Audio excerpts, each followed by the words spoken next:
Hello students, today we started chapter 2nd, that is abiotic resources, land, soil and water. Okay, so in previous chapter we learned that what is abiotic resources. Okay, so let's repeat it. Abiotic resources means resources that contain non-living things like minerals, rock, metal, land, soil and water. Okay, so these are the free gift of the nature for the living organism. So abiotic resources also carry great economic benefits to the peoples of not only for a country but also for a whole world. Okay, so land, soil and water are the main abiotic resources. Okay, and they also influence the climate of a place. Okay, so when they influence the growth of the plant, animal, inorganic materials over a long period of times. So let's discuss about land, water and soil in detail. First thing is land resources. Okay, so land resources means the shape, form and the nature of the land surface. Okay, so the land is provide shelter for both living organism and non-living organism, and resources for the earth contain lofty mountains, flat plains, high plateaus and island. Okay, so land is the essential product for satisfying the human needs, because all type of substance and product that we can use are available on the earth. Okay, grow up on the land. So the land cover about 30% of the total area of the earth surface. Okay, so all part of the land resources are not equally habitable. Okay, some are less habitable and some are highly habitable. So those area like mountainous area which having steep slopes or rugged terrains, and extreme hot and cold regions, and waterlogged area and thick forest area, these type of area having less habitable area. Okay, and areas like river valleys, plain area and fertile soil, grassland, okay, like Brahmaputra plain, Ganga Brahmaputra plain. Okay, so this type of area are highly habitable areas. Okay, so the uneven distribution of the population is controlled by a variety of the factors. Okay, different type of factors are available for earth to make it uneven distribution of population. Okay, so like quality of land, availability of water, fertility of soil and climate. Okay, so these are the some factor. Because of these factors the human beings or the living organism can habitual in any land or area. Okay, so people use land resources to meet their requirements, daily requirements. Okay, so land can be used in different way. Okay, so different type of agriculture activities, forestry, mining, building house, etc., this type of work, everything is performed on the land surface. Okay, so they are collectively termed as a land use. Okay, land is also used or refer for plugging, that is agriculture, grassing of animals, and land use for road, building, mining, manufacturing, land, water land and land under forest. Okay, so according to the use of the land, there are different types of land. Okay, so on the basis of ownership, first thing, so on the basis of ownership there are two types of land. First one is private land, that is owned by a individual, or the second one is community land, that means which was owned by a community for some common purpose. Okay, so first thing, private land. Private land means those land which are used by an individual or any individual family. Okay, so because it is personal or a private, that why this land is used for personal purpose only. Okay, and second thing is community land, that is those land which are owned by the community for some common purpose. Okay, so this type of land is also called a common property resources. Okay, so in world all countries have their own private and community land. Okay, so look at the table on page number 276 in your textbook. Okay, so in this table there are some land use pattern of selected countries of the world given. Okay, so let's summarize to this table. That first thing is Australia. So the Australia, that is 56%, has high percentage of area under pastures and is as India as under cropland. Okay, 57%. And Japan, through a small country, has 3 times more land under the forest, that is 67% as compared to India. Okay, and USA is the one of the world leading grain exporter, has only 21% of the land under crop, and as compared to the India 57% of the cropland. Okay, and among these countries India has considerable high percentage of area under cropland. Okay, that is 57%. Okay, India contain highest percentage for cropland. So after it, the next thing arises that factor affecting the land use pattern. Okay, what are the factors that affect the land? How can we differentiate it? Okay, so the uneven land use pattern is mainly influenced by some factors like climate, topography, types of the soil, availability of water, minerals, and technology and human resources. Okay, so first thing is climate. Climate is directly or indirectly influence the pattern of the place. Okay, so climate is very harsh in the polar and equatorial regions, and some tiny shrubs and thick forests are found in these area, whereas the area having mild climate conditions support pastures and agriculture activities. Okay, so climate is main thing that influence the fertility of the soil, okay, or a land. Topography means well-drained plain regions provide suitable condition for agriculture activities and pastures. Okay, so this type of land are used for attract the huge number of peoples. Okay, next is types of soils. That is in India or in country, there are different types of land having different type of soils.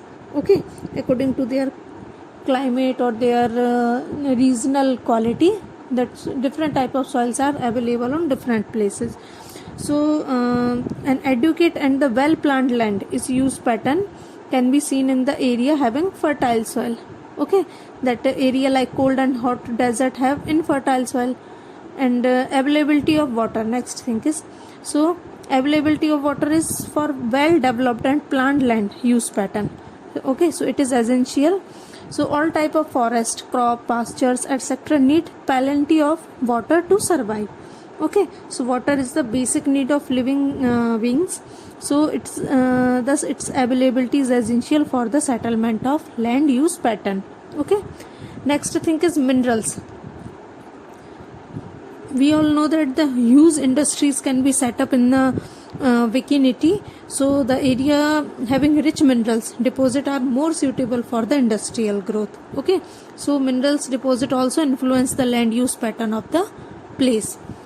Technology and human resources, these both are complementary to each other.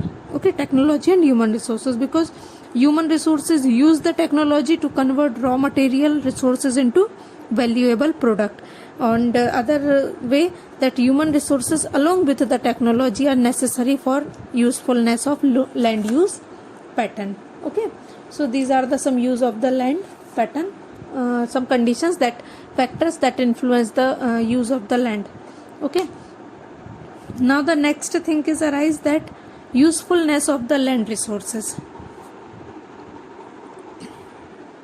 So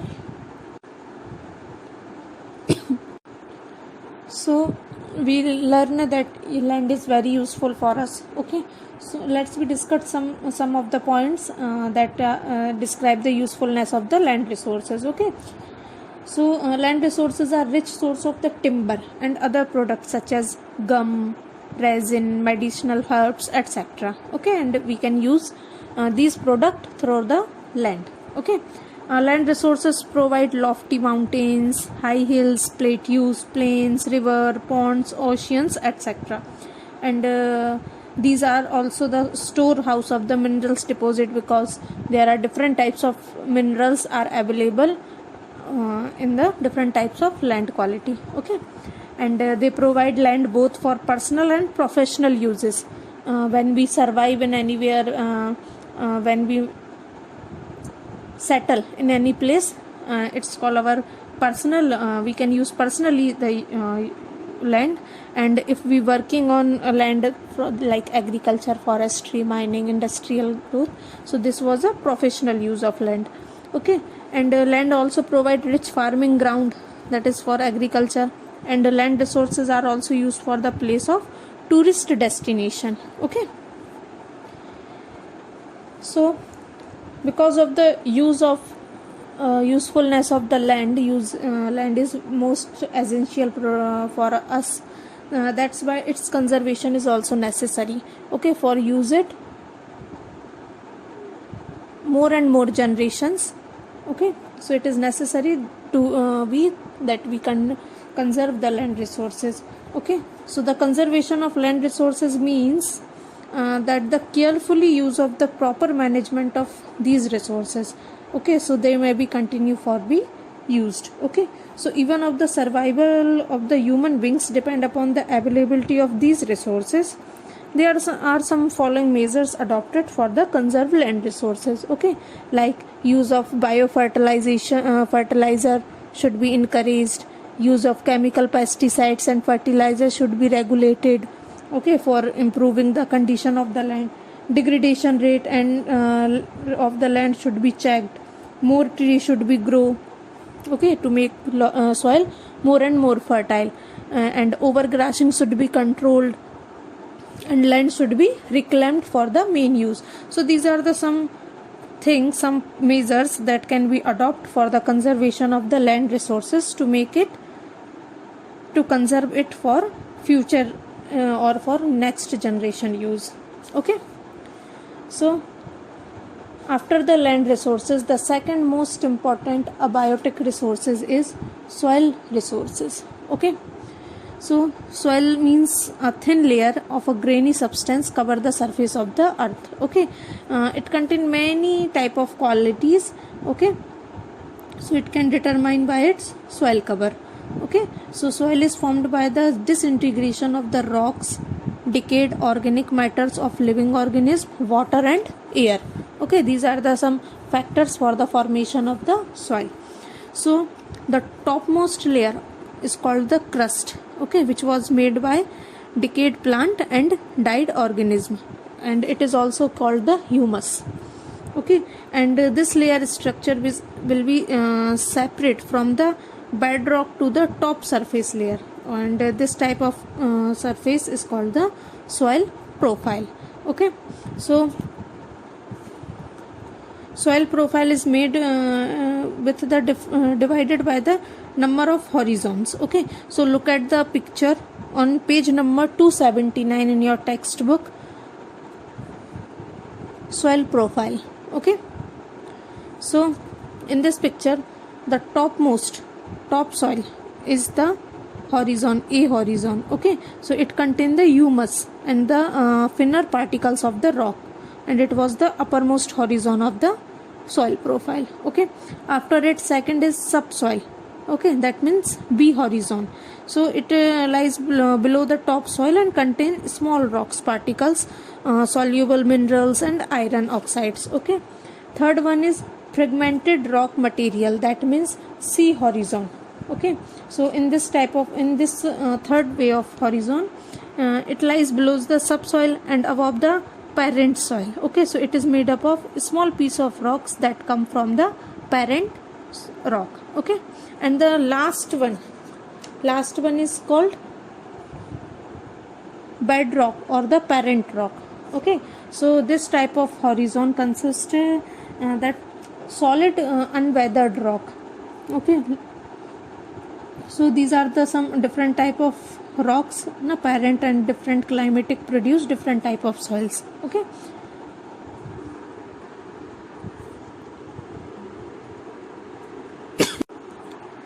So after it, there are some factors also available for the affecting the formation of the soil. Okay, so these type of factors like parent rock, relief, climate, time, and natural vegetation like wildlife and microorganisms. Okay, so first thing is parent rock. Parent rock means the bedrock, we can say it bedrock also. Okay, it was the last horizon of the soil profile. So it determines the color, texture, and climate properties and minerals content and permeability of the soil. Okay, so that's why it is called the parent.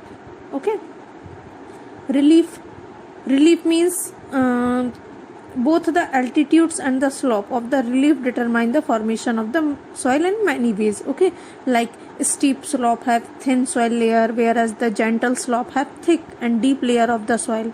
Okay, climate, the temperature and rainfall is the most important way to affecting the formation of the soil. Okay, so it is a significant climatic variable that affect the process of the soil formation. Okay, time, we all know that the formation is not an immediate process, it takes hundred of years. Okay, so it determines the thickness of the soil profile. Natural vegetation and wildlife and microorganism, that means animals, plant. Okay, and I mean to say that biotic resources also play an important role for the soil formation.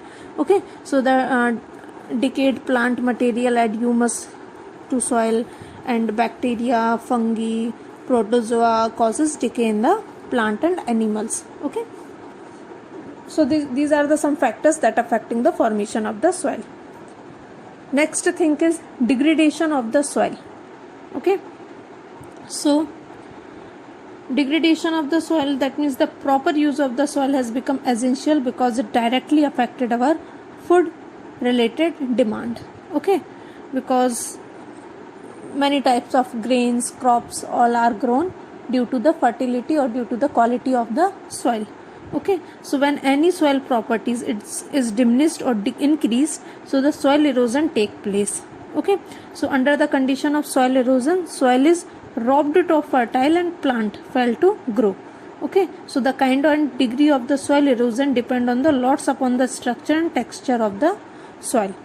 Okay, so there are some reasons, some factors that are responsible for the soil erosions, like some human activities and strong wind and rainfall that flow out the soil. Okay, from one place to another place, uncontrolled run of the surface water, overgrassing of the land, when animals feeding overgrassing of the land, then they can affect the tightness of the soil. Okay, improper farming techniques, deforestation, overuse of the chemical fertilizers and pesticides, landslides, these are the some factors that are responsible for the soil erosion. Because if we can use anything for unlimited, okay, beyond its limit, then it will be harmful for us. Okay, so because of learning these problems, it is necessary to conserve the soil. Okay, so for conservation of the soil, we have to do many things for the preservation, protection, and efficient utilization of the soil resources. Okay, so soil conservation is price-wrought effort made by the man and prevent soil erosion in order to retain soil fertile. Okay, so some step and some methods are used for controlling the degradation of the soil and for conserving the soil. Okay, first thing is afforestation. Afforestation means grow more and more trees. Okay, so in this method, row of the trees are planted for short distance in the farm to provide shelter belt. Okay, and second one is mulching. So in this method, organic matter such as straw, grass, these are used for cover the bare ground between the row and the plant. Okay, third one is to control overgrassing. That means fodder should be raised as a crop because the free movement of animal loosen soil particles, okay, because overgrassing can the causes of the soil erosion. Okay, counter barrier, that means grass, stone, soil bag, etc. are used to build counter barriers. Okay, rotation of the crop. So in this method different type of crops are grown alternatively on a same piece of land. Okay, counter plugging, that means plugging parallel to the counter of the hill slope, so it form a natural barrier for the water for flow down the slope. Okay, terrace farming, that means broad flat terrace are made on the step slope to cultivate the different crops. Okay, construction of dam, that means when dam are constructed to slow down the flow of the running water. Okay, it can control the fast flow of the water. Okay, so intercropping means that different type of crops are grown in alternative row, and they are shown at the different type of the protection the soil from the rain wash. Okay, so these are the some methods that can be used or attained for the fertilization of the soil and for the conservation of the soil, that because of we can use for future, we can use soil for the future or for the next generation also. Okay, hello students.